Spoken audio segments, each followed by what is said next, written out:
Welcome to Lifestyle Solopreneur, the community for entrepreneurs who put lifestyle first. Join your host, Flavia Barris, as she interviews successful lifestyle solopreneurs and shares ideas to help you find the perfect balance between lifestyle, business, and self.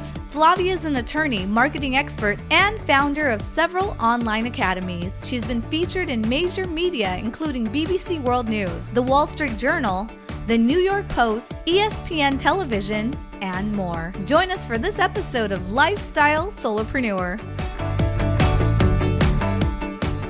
Hey solopreneurs, today we have the absolute privilege of speaking with Michele Pariza Wacek. She is the best-selling author of the Love-Based Business series of books that share how to sell more with love and build a solid, profitable business on a foundation of love. In addition, she owns a copywriting and marketing company along with the writing and publishing of fiction books. To grab your free book, How to Start a Business You Love and That Loves You Back, you can visit lovebasedbiz.com after you finish listening to this amazing interview.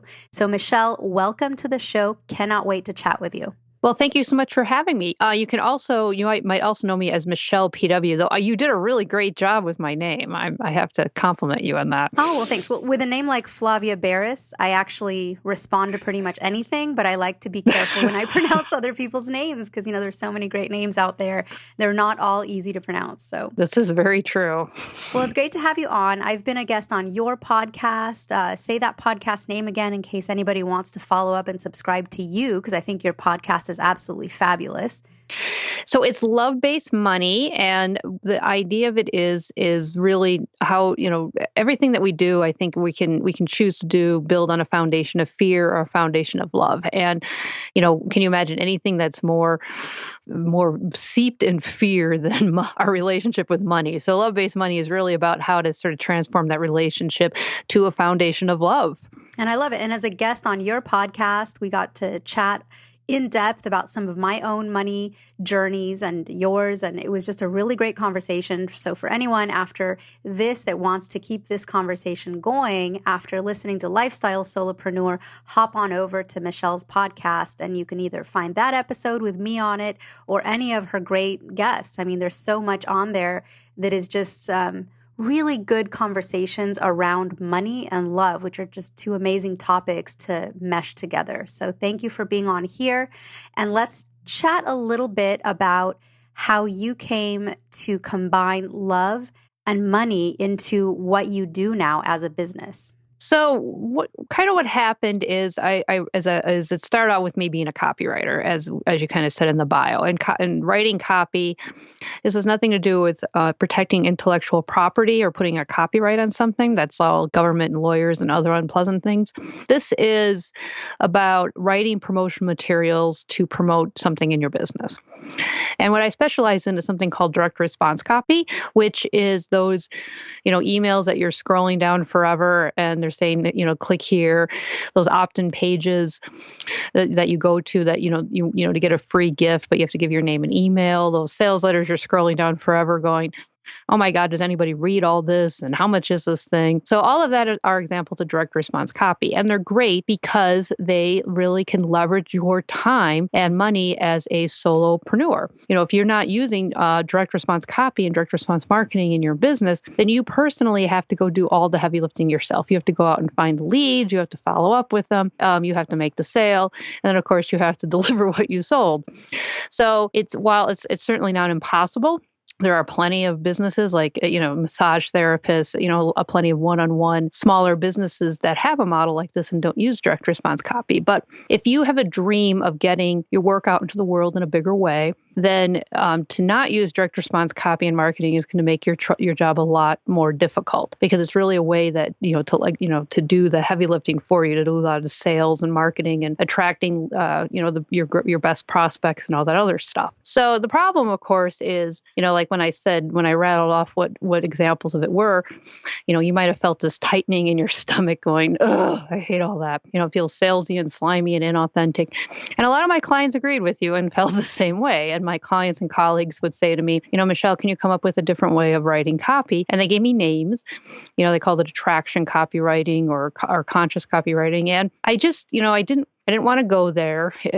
There's something just, I just felt like that was not really fixing, what traditional direct response copy really is. And then in 2014, my friend Susan Liddy came out with this book called Love-Based Marketing.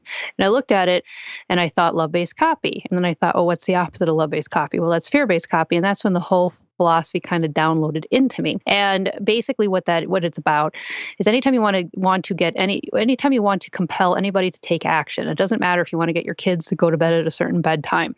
You can choose to, you have to tap into emotions, and you can either tap into love-based emotions or you can tap into fear-based emotions. All emotions are under love or fear. And depending on what you're tapping into, that's what you're building your business and your life on. So if you're doing this like in the say of your kids, this is really kind of how you're building your relationships on. If you're doing this in terms of how you make a sale, you're tapping into fear, you're kind of building your business on a foundation of fear, and no judgment. So the last thing I want is, I'm just explaining, you don't know what you don't know. So, and it's not, because it sounds very judgmental to say fear-based and love-based, and I get that. And that's the one thing that I struggle with. And it's not supposed to be judgmental. It's just supposed to be explaining what's going on so that you can make a choice. And that's all this is about. It's about educating you so you can make a choice on what you want to do moving forward. And that brings us to kind of our relationship with money. Because so much of our relationship with money triggers fear-based emotions, scarcity, not enoughness, resentment, fear of losing it. So not only just like fear of, is it ever going to come in? But then once you're making good money, there's all this fear of loss that comes in, like, oh my God, am I going to be able to maintain it?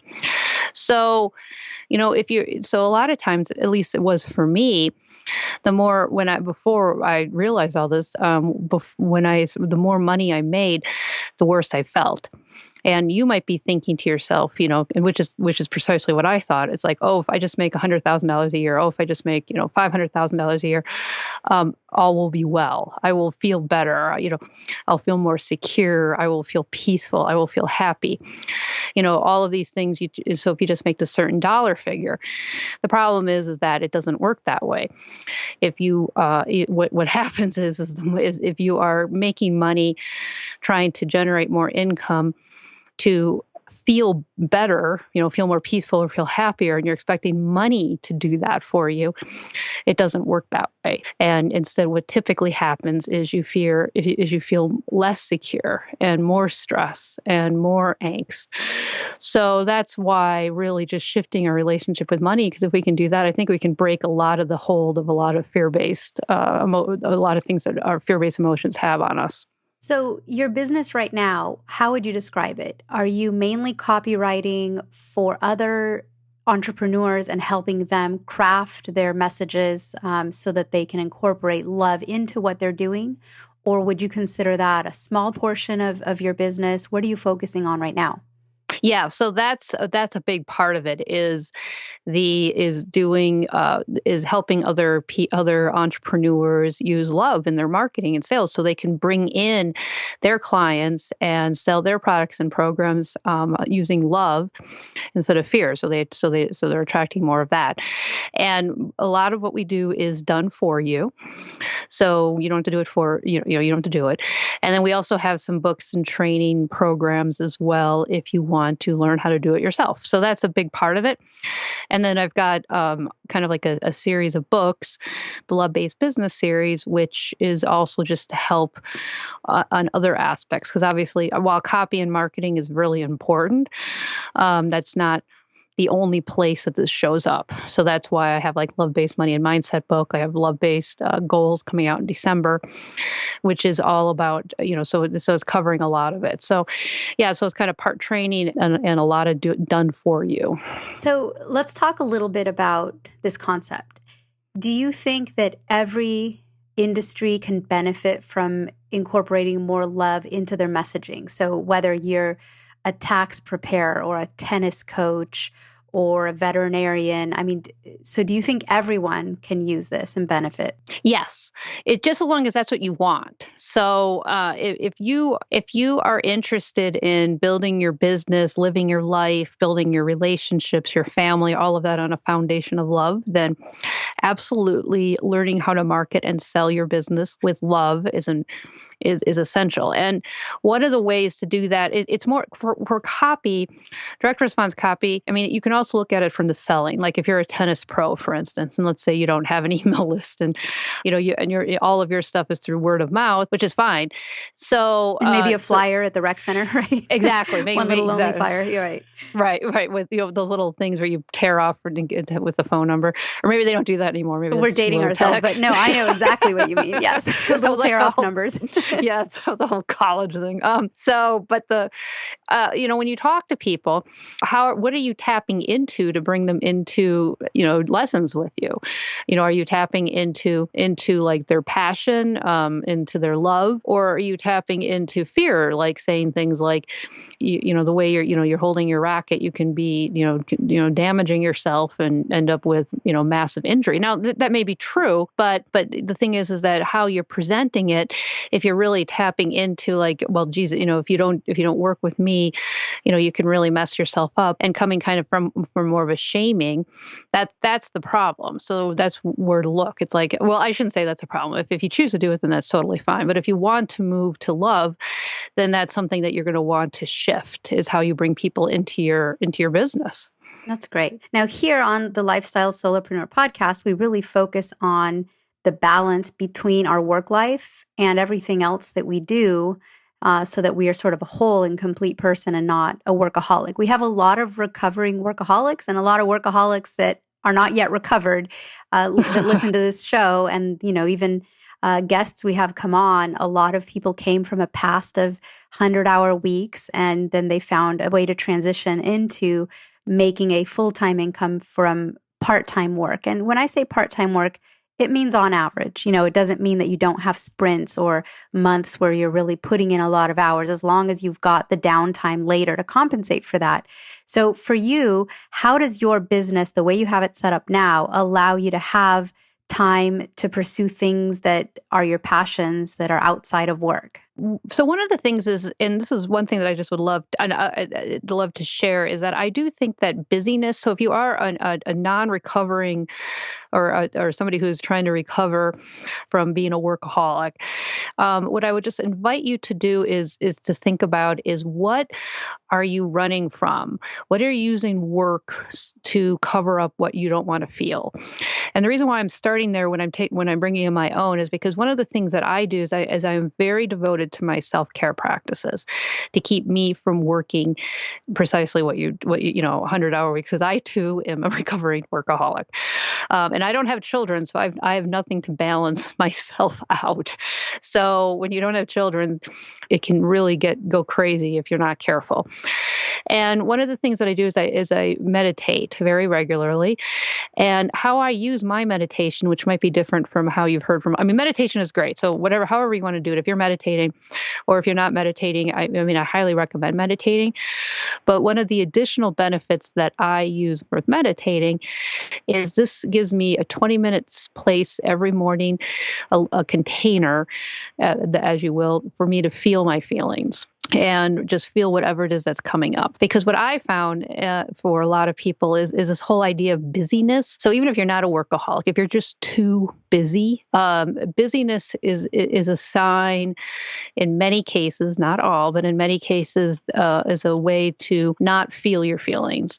You're using external things so that you don't feel those uncomfortable fear-based emotions like shame, guilt, grief, anger, fear, anxiety, all of that. And you don't want to feel them. So you become busy instead. You become externally busy.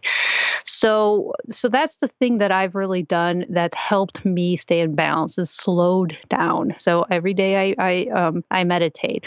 I also journal. I was journaling really regularly, and I love journaling, but I have to learn how to journal in a new way because I'm getting carpal tunnel syndrome. So I've got to figure something else out. stuff. But so I'm trying to typewrite journal, which I'm not quite as excited about, but we'll see what happens. I, have time to, exercise. I'm very deliberate about carving these times off of my life. I also carve out time so I can write fiction. And fiction especially is an important one because fiction is one of those urgent, or not. They're it's important but not urgent. That's what Stephen Covey talks about with his 4 quadrants. And you have the important and urgent, and those are easy to schedule. And but then you also have the not important but urgent. That is where most of us kind of get lost in. And if you don't schedule in the important but not urgent, they'll never get done. And my fiction is one of those. So I kind of made that a non-negotiable, because if I make it a negotiable, then it's something, because there's no deadline other than me just getting it. I've got 2 published novels out there, and so I do have readers who are waiting for me to publish the next series I'm working on. But it's nothing like I don't have a publisher breathing down my neck. I don't have an editor breathing down my neck. It's on me to do it. So I had to make things non-negotiable like that are important to me, so I can keep moving forward. That's amazing. And that's something that so many people struggle with, is finding the time to work on their big projects that don't have deadlines. Yes, exactly. Whatever they might be. Yeah. And I think that can be a reason if you're not working on those things, because what I found is when I wasn't working on my fiction, when that was a negotiable deadline, what happened was I felt very unhappy. And I felt there's a part of me that really felt like I was dying. So then I used my workaholicism and my busyness to cover up that feeling. So that's part of the reason why I went through kind of what I did, because you might be thinking to yourself, God, I'm already busy. How can I possibly work in this time?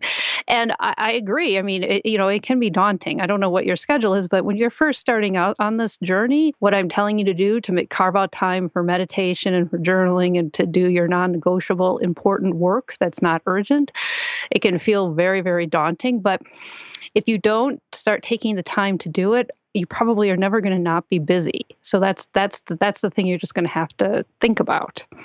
Right. No, that's how it feels, right? Most people's schedule, it's like a river. There's always an incoming flood of new, water, and it kind of fills it. And it's hard to just, put up a dam, right?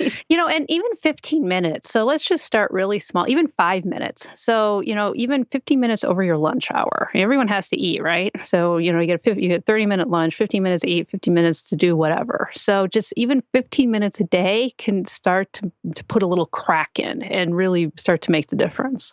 Yeah. And it seems like it'd be more important to get into the habit of taking the time, whether it's 10 minutes, at a time, than to try to find this huge block of time, because I think that's harder for people to incorporate into a habit. Oh, yeah. Yeah. Please start small. I mean, I'm telling you everything that I do, but I mean, I certainly did not start here. So let's just be clear about that. I started with meditation. I started with 10 minutes of meditation, no journaling, no fiction writing. And I worked my way up from there. And it's taken me about, I'd say 2 or 3 years before I now have a routine I'm much happier with. So let's just be clear that I'm not asking you to do anything next week. So this is just 5-10 minutes. Where can you find 5-10 minutes right now? And this is so actionable. So really, everyone, lifestyle solopreneurs out there, let's just for one moment, pause this podcast if you have to, but just ask yourself, what is that passion project that is important but not urgent, where you don't have an external deadline, where it's really your goal, your dream, without anyone else imposing some sort of a date on you, by which you have to get it done. What's that thing that you haven't been working on but you should be? Ask yourself that. And then think, during your work week, when can you carve out, like you said, 15 minutes during lunch once a week, something like that? You can add it onto your calendar, make it non-negotiable, and at least start making, small steps towards accomplishing that goal. So everyone just take a moment, all of us should, just to think about that, because there's always that additional project. Even if you've gotten a lot done, there may be something you've just kept pushing to the back burner. Yeah, I love what you're just saying. Just do something, even if it's just like staring at a blank Word doc and not really knowing what to do next. Just sitting in that energy is better than nothing. So set the bar really low for yourself, as low as you need to go. Ask any artist too. Blank canvas. There's power in that. Yeah. And sometimes when I was first starting out with this, I mean, there were times like I did set out for those 15 minutes a day on my fiction. And there would be times where my 15 minutes a day would be like, kind of screwing around with 2 sentences, and that was it. But I just getting into the energy was really great training. Love it. Love it. And you never know. I mean, your words right now, their ripple might lead to published novels, to big passion projects out there, just because these are the kind of ideas that spread. So thank you for sharing that. I think that's an important one. So, you're a very productive person. You're very efficient. You run a large company, but you have all these endeavors, yet you maintain enough space in your schedule to meditate, to journal, to sit in your thoughts for 20 minutes a day. And how do you do that? What are some of your hacks or apps or time saver tips? How do you stay so productive? So one of the things that I did is I started getting up early, and this is a big thing for me. So let's just be clear. I was never a morning person. So, one of the things that and it got easier. So quite honestly, the more I gave myself, I started with meditation.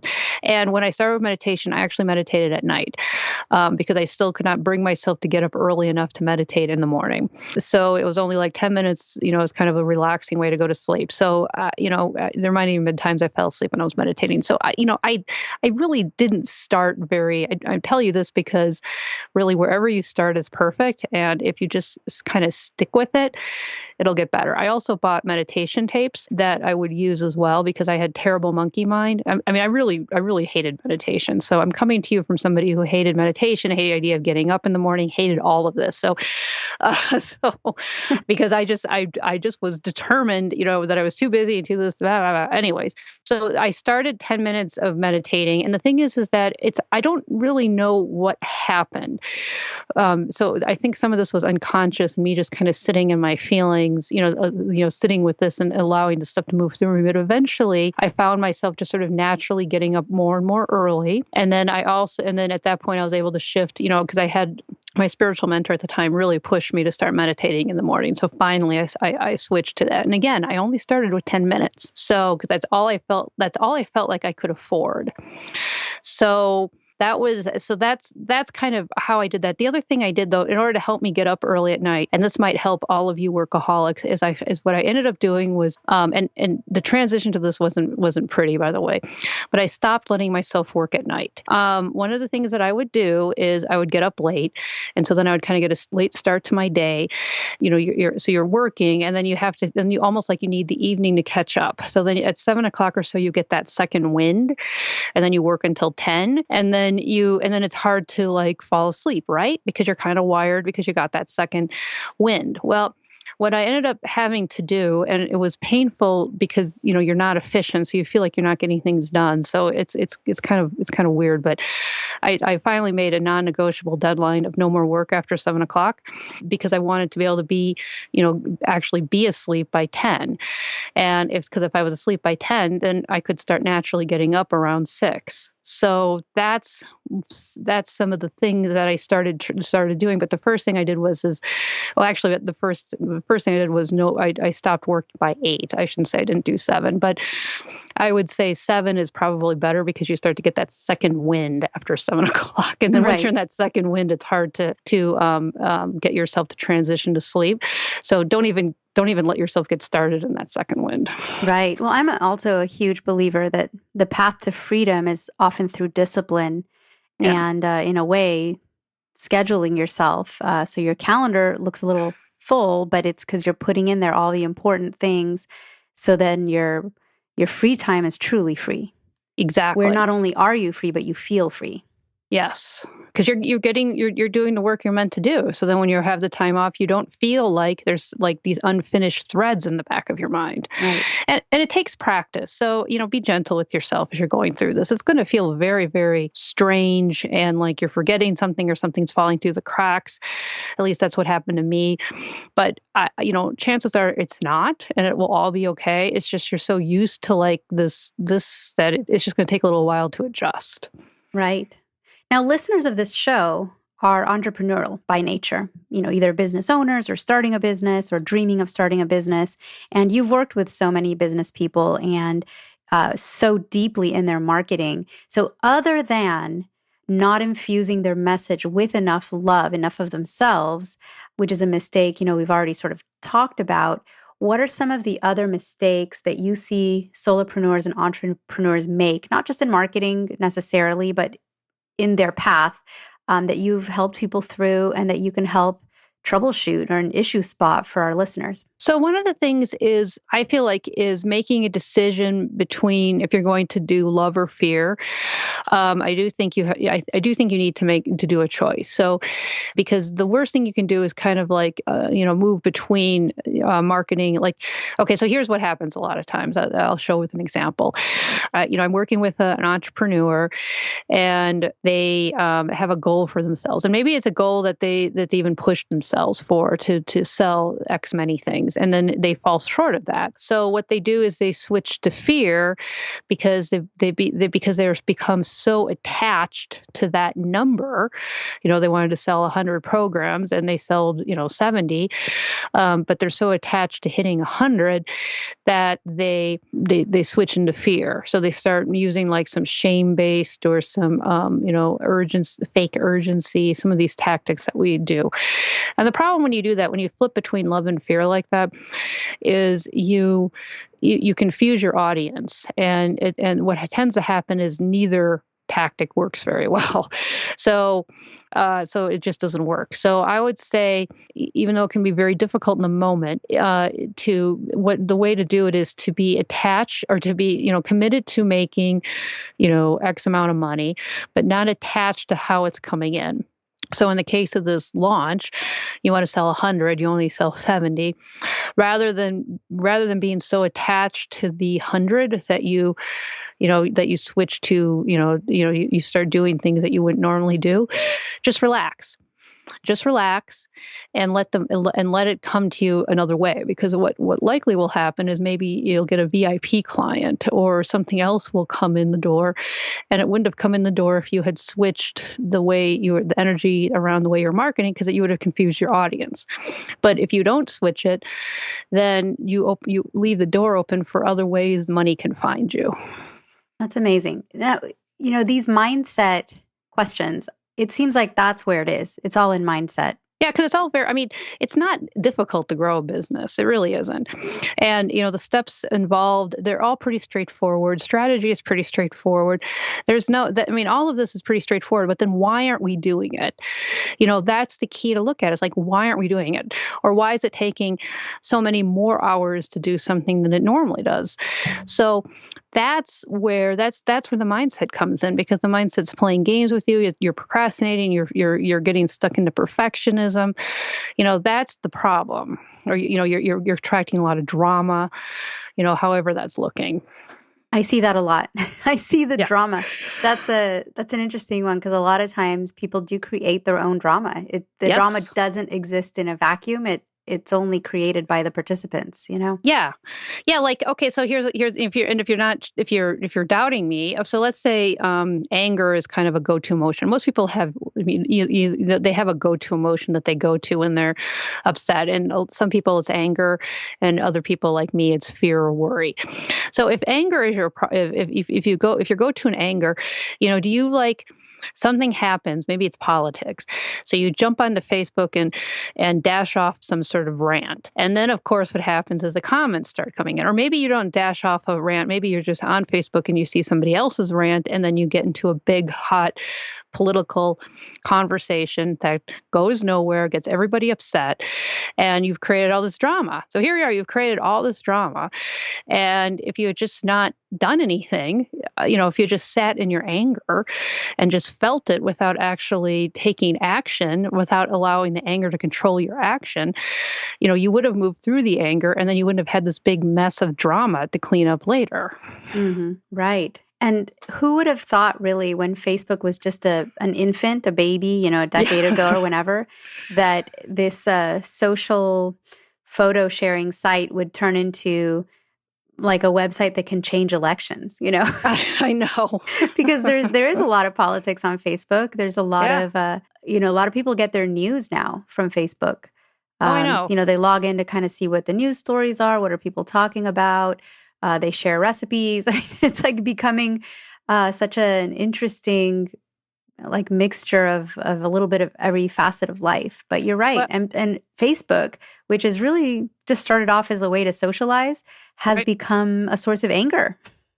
Oh yeah, there's a lot of that, and part of that is Facebook.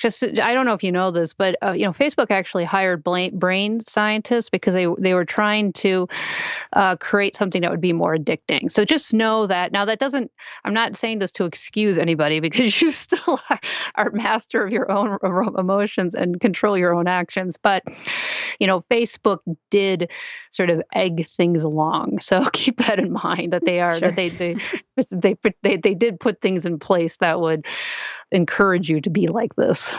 Well, that's really every company's sort of end goal would be to create something that's so addictive that your customers never leave you, Exactly. I'm sure Starbucks, they put something in that coffee, right?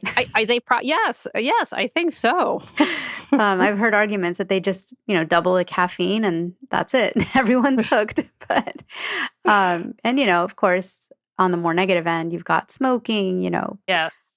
Nicotine, even, the colas and the diet colas, those are very addictive because of the caffeine. So yes, exactly. That's true. But you're right. They Anything put stuff there that triggers the dopamine, and definitely scrolling through and seeing all these videos and things and, all this variety and colors and movement and curiosity, right? It's almost like gossip, like, ooh, what's going on with all my friends? And, and the likes and the comments, because that's our need to be seen. And so we can almost get addicted to that. Like, recognition and definitely.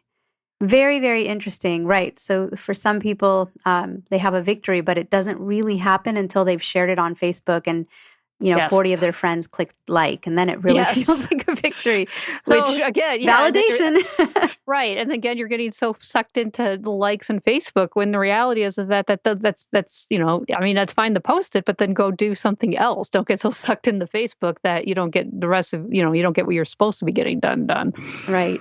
Well, so tell us a little bit about a terrifying moment in your business or life, something that was scary at the time. You either got through it or overcame it, and is something that you think might be useful to listeners in their own journeys. Oh my God. I there's been so many of them. I mean, because I've been in business for so long, but really it's any kind of, okay, so here's one that, it was when I was really trying to make the leap to six figures. So I was making 50, 60,000 a year, and I was really capped there for a bunch of years. And, and it just was not, and I felt like I was doing everything right. And I'd been doing everything right for a year or two, and it just wasn't really coming together. And it was very scary and very frustrating. And I'd spent a lot of money. And then it didn't, and then what happened is it just popped, and it really was that. And what was interesting was a mentor that I was following at the time. I was on his, I was in a paid program of his, and so he had sent us fax at that time. This is a long time ago. You just dated the program if you said fax. For anyone listening who does not know what a fax is, it's where we used to send pieces of paper to each other. Let's just put it that way. I mean, it's too complicated to explain it. Yes, using the phone line. So, yes. So every Monday I'd get a fax from him, and he had in there this whole thing about that he knew tons and tons of millionaire entrepreneurs where the money hasn't shown up in their bank account, but they were doing all the right things, and sometimes it took a year or two before it finally happened. And it was interesting because I got that, and it kind of and I was feeling particularly discouraged when I got that, and I thought, okay, and I kind of like took a deep breath and soldiered on, and it was like a few weeks later that things finally started to really pop. So So that's going to happen a lot. You're going to do, sometimes things can shift really fast. I'm not going to say that they never shift fast because they do, but sometimes then the maintaining, sometimes I think there is always a lull. There's always where you have to kind of step into a new identity and get used to wearing that new identity. So if you are not a six-figure business owner yet and you want to be, there is going to be a learning curve, a shift.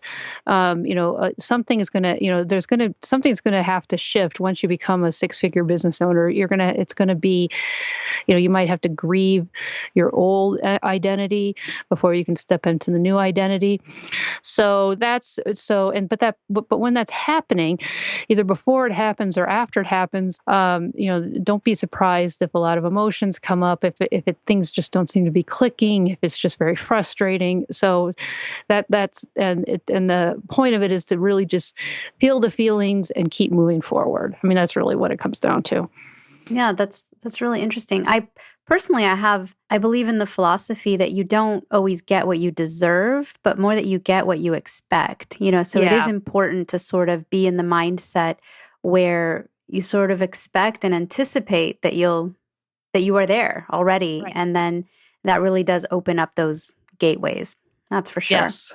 So what are you working on right now that, people can join in and get into a deeper conversation with you? So I do have a Facebook group, the Love-Based Business Movement. If you like what I've been talking about today, you can certainly join the conversation there. And that's really about, because it's one thing for me to talk about, living, having a love-based business, living a love-based life. And it sounds all well and good, but then, what happens when you're in the thick of things and, what are practical strategies? So that's really what that group is designed to do. And it's free. So you can just, hop on over and join it. And then I am in the midst of promoting my Love-Based Goals book, which is due out in December. And that's really about, kind of like what I'd started to hear about your identity, because I do feel like there are goals. I mean, if there are goals on your list that you're just not moving forward on, and it doesn't matter if it's losing a certain amount of weight or a business goal or a writing a book goal, if they're there and you're not doing it, there's likely something stopping you.